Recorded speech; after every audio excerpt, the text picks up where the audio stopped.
What's up, good people? My name's AJ, coming at you with a little bit different video here. I wanted to do a top 5 things I like and hate on my car.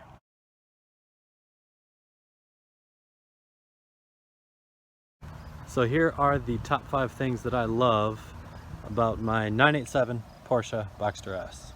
First up, we're just talking about the car as a whole, and the thing I love most about this car is its lightweight. So when I was shopping for this car, I really didn't have all that many other options because I wanted a car that weighed less than 3,000 pounds. Now, of course, lightweight sports cars can make a difference in their braking, handling, acceleration, performance, things like that. But, you know, the standard argument would be that you don't really notice it all that much when you're driving around on the road. Well, that's true. And for my garage spot that this car filled, I just wanted something that filled that gap, that filled a lightweight sports car role. And 3,000 pounds was the number I picked. Don't ask me why. But again, that doesn't give you all that many options when you're looking at something below that level. So you have things like a Miata or a Subaru BRZ or a Toyota 86, same car.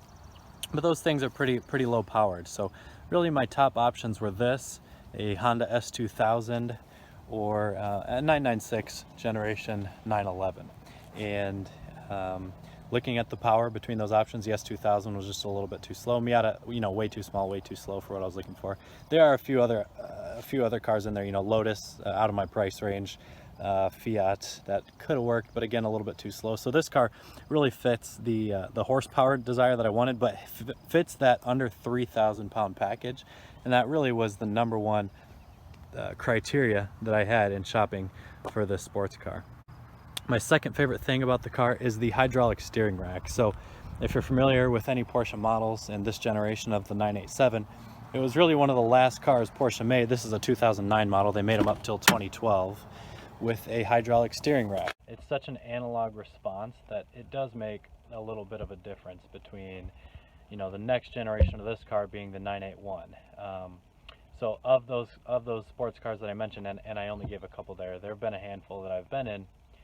2 have had the best steering systems that I've felt anyway, so that would be the Miata and then this car. So I just love the old school nature of the car, and still a package that looks fairly modern.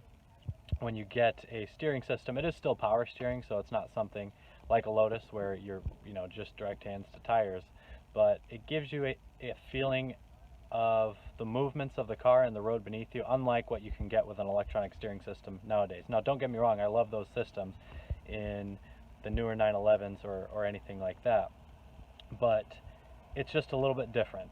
There's a little bit more of an edge to this, and so I wanted something that was old enough where the hydraulic steering system was still being applied. The next thing that I love about this car is the flat 6-cylinder naturally aspirated engine, and especially the sound now that I have an exhaust done on it. But again, going back to the direction that sports cars are heading in recently, everything is going to be turbocharged almost from here on out. And I think Porsche's done a really cool thing with the 718 Cayman and Boxster, with the GTS and then the Spider and the GT4 models, giving it a naturally aspirated flat 6 motor. That's a 4.0 actually. This is a 3.4. But the fact remains that this is going to be one of the last sports cars Porsche made, and really many manufacturers were able to make through like 2010, 2013, 2014 maybe at the latest, before the emission standards really start to hit them hard enough that almost everything had to become a turbo. And so, just the direct response and the fact that it's kind of one of those last good naturally aspirated systems in this car. Again, it's the 3.4 liter. I just love that about the motor, and the sound is better with that now. Of course, sound of a naturally aspirated motor usually being better than a turbo. This flat 6 just sounds exactly like a Porsche should, and I love it. The fourth thing that I love about the car, and this might sound a little bit like a gimmick, so hear me out here, is the little logo, and you can't see it now because I have the top down, and really 90% of the time I have the top down anyway, that reads Porsche on the rear windshield.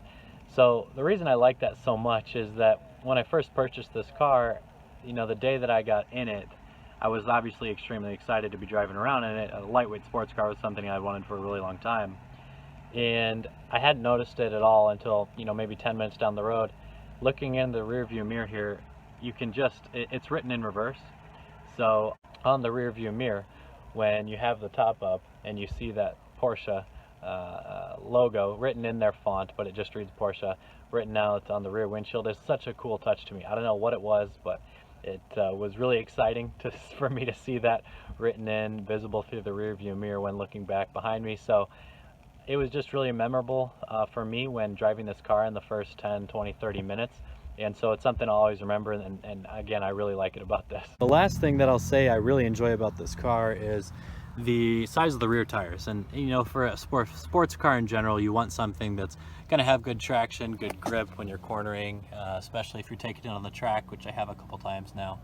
And relative to the class that this thing sits in, it has a rear tire with stock is 265. Now I have these wheels and tires on the car that have increased to 275 tire size.